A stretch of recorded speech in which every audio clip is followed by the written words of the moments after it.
ಕೃಷ್ಣಂ ಒಂದೇ ಜಗದ್ಗುರು. ಪಾಶ್ಚಾತ್ಯಂ ಪಾಂಡುಪುತ್ರನಾಮಾಚಾರ್ಯ ಮಹತೀಂ ಚಮೂಂ ಯೂಢಂ ದ್ರುಪದಪುತ್ರೇಣ ತವ ಶಿಷ್ಯಣ ಧೀಮತ.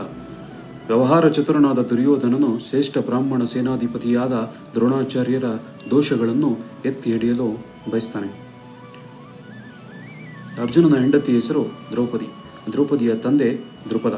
ದ್ರುಪದನಿಗೂ ದ್ರೋಣಾಚಾರ್ಯರಿಗೂ ಹಿಂದೆ ಒಂದು ರಾಜಕೀಯ ಕಲಹವಾಗಿತ್ತು.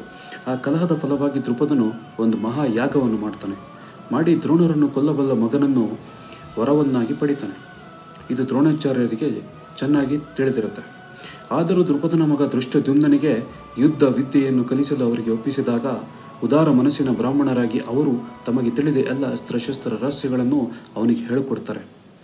ಕುರುಕ್ಷೇತ್ರ ಸಮಯದಲ್ಲಿ ದೃಷ್ಟದ್ಯುಮ್ನನು ಪಾಂಡವರ ಪಕ್ಷದಲ್ಲಿ ಸೇರಿದ್ದಾಗ ಸೇನಾ ವ್ಯೂಹ ರಚನೆಯನ್ನು ದ್ರೋಣರಿಂದ ಕಲಿತು ಈಗ ಕೌರವರ ವಿರುದ್ಧ ದ್ರೋಣರ ವಿರುದ್ಧ ಅವನೇ ಸೇನಾ ವ್ಯೂಹ ರಚನೆಯನ್ನು ಮಾಡಿರ್ತಾನೆ.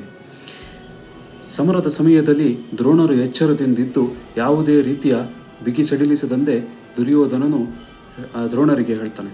ಹಾಗೂ ಗುರುಗಳ ಪ್ರಿಯ ಶಿಷ್ಯರಾದ ಪಾಂಡವರ ಬಗ್ಗೆನೂ ಸಹಿತ ಔದಾರ್ಯವನ್ನು ತೋರಿಸಿದರೆ ಸೋಲಾಗ್ತದೆ ಎಂದು ಎಚ್ಚರದಿಂದಿರಲು ಹೇಳ್ತಾನೆ.